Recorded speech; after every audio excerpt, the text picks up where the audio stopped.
The aim of the review was to ensure that Irish medium education is fully and appropriately supported as an integral part of the education system and contributes to the building of a shared future for all our citizens based on equality. I am pleased to say that the vast majority of the recommendations contained in the review have been fully or very substantially implemented. The current position is that of the 24 recommendations, 15 are implemented, with a further 7 showing substantial progress. Only 2 recommendations have not made significant progress, but these relate to developing Irish medium primary provision through a federation model.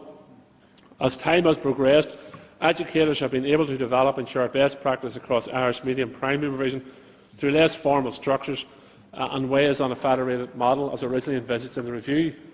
These approaches are proving successful in terms of the stated review aim of creating and maintaining sustainable Irish medium primary education.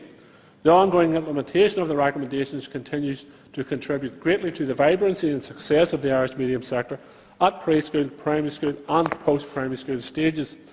While significant progress has been made, I am keen to identify where more needs to be done to develop this important area further and to ensure that education in this sector is of the highest quality. Mr Bradley for supplement. An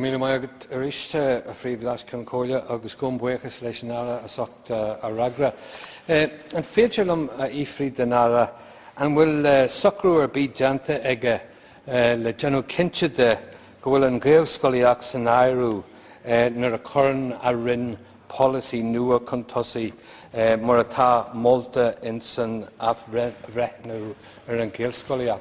Thanks very much, Mr Deputy Speaker, and I thank the Minister for his answer. But can I ask the Minister if there is a process in place within his department to ensure that any new policy emanating from the department is Irish medium proofed as recommended in the review of Irish medium education?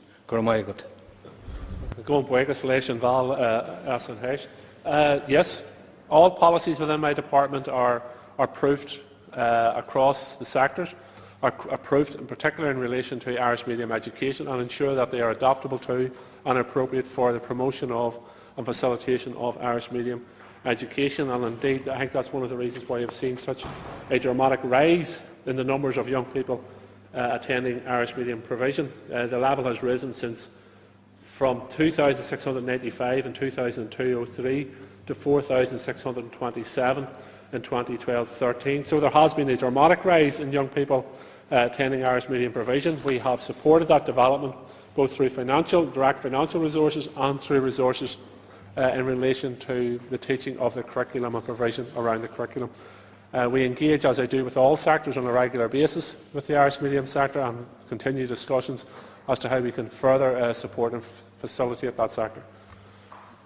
And Ms Rosaleen McCorley for supplementary. I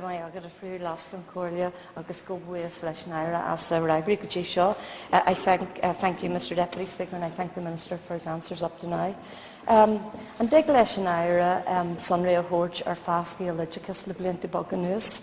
Can the Minister detail, please, the growth of Irish medium education over recent years?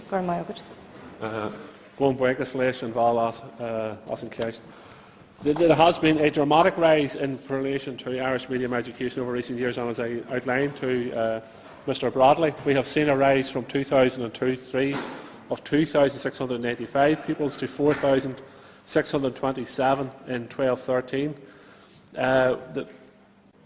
There are now 29 stand-alone Irish medium schools, 28 primary and 1 post-primary, 10 Irish medium units attached to Catholic maintained schools, 7 primary and 3 post-primary. In relation to capital investment in the Irish medium sector since 2009, DE has spent just over £7.6 million. In addition, new school projects in the Irish medium sector, which I announced on the 25th of June 2012, are College to First Year, £11.9 million, Bunskull Ben Monaghan, £2.5 million. A further 2 Irish medium projects were announced in my January 22nd announcement of 13, and these are at an early stage of progression. So the Department continues to react to the growth of the Irish medium sector. We will continue to carry out our statutory duties in relation to the Irish medium sector and to continue to engage with the Irish medium sector in relation to our statutory duties to facilitate and promote the Irish medium education. Comes to Trevor Lunn.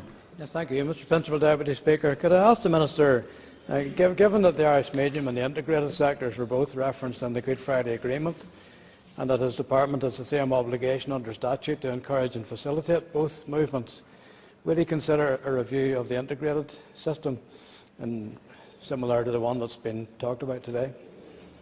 I have set out in previous responses and correspondence and indeed statements in the Assembly my obligations and indeed my work around facilitating and promoting integrated education. I have not been asked in the past to carry out a review in relation to integrated education to see if that will facilitate the advancement of it, though it's something I am happy to take under consideration and have further discussions with both the member and supporters of the integrated sector about.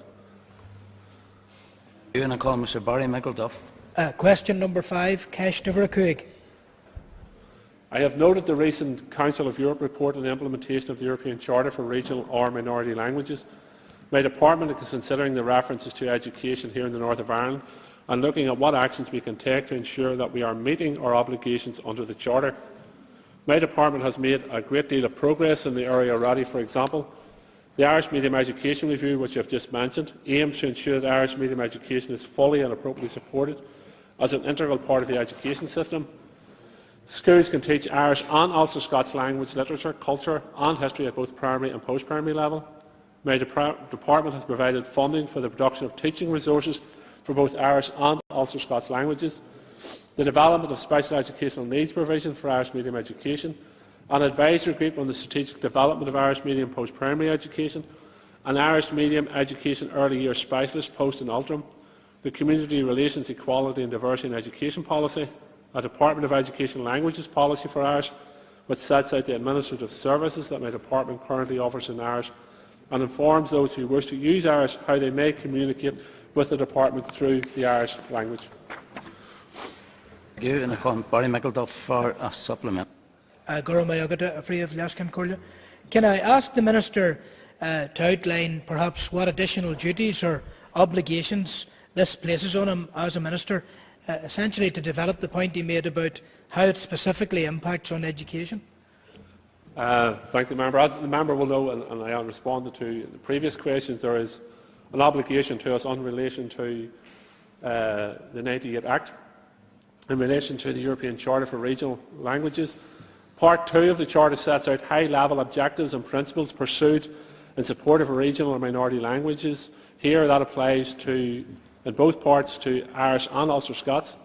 Part 3 lists more specific measures that must be taken to promote the use of regional or minority languages in public life. Here this currently applies only to Irish.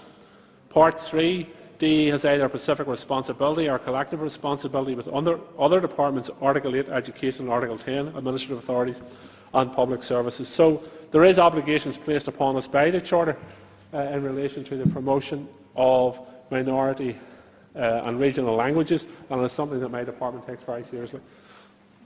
Mr. William Humphrey. Thank you, Principal Deputy Speaker.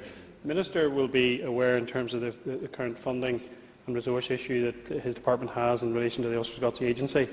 Given what he has just said, what extra resource will the Minister put into the education system and the sectors across Northern Ireland to promote Ulster Scots in terms of education?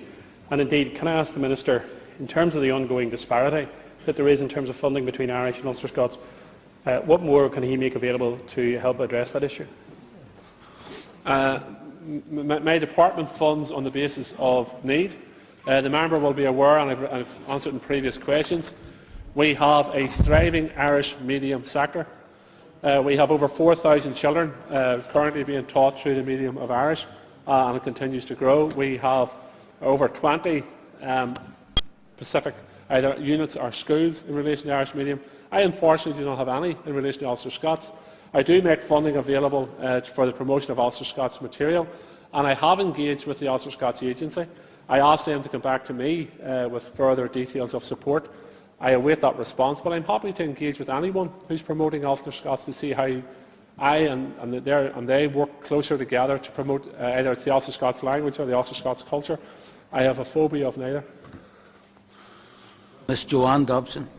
Mr. Principal Deputy Speaker, can I thank the Minister for his answers?